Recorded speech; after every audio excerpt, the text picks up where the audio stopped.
নমস্কার বন্ধুরা, পায়েল পালের চ্যানেলে আপনাদেরকে স্বাগত জানাই। আজ বানিয়েছিলাম শীতের একটি খুবই সুস্বাদু খাবার, পালং শাক বেগুন দিয়ে ভাজা। প্রথমে পালং শাকগুলোকে ধুয়ে ভালো করে কেটে নেব ছোটো ছোটো করে, আর বেগুনগুলোকে ছোটো ছোটো করে পিস করে কেটে নেব।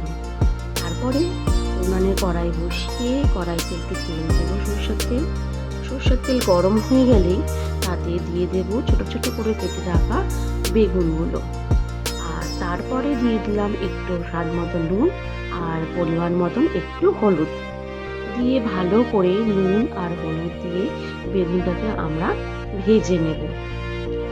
দেখো আমার বেগুনটা ভাজা হয়ে গেছে।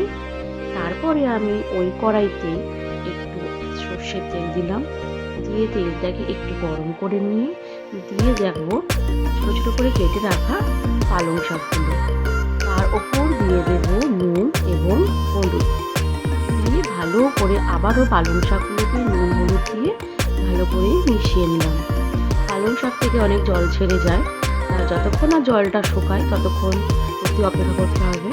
দেখো এখানে আমার পালং শাকের জলটা একদম শুকিয়ে গেছে।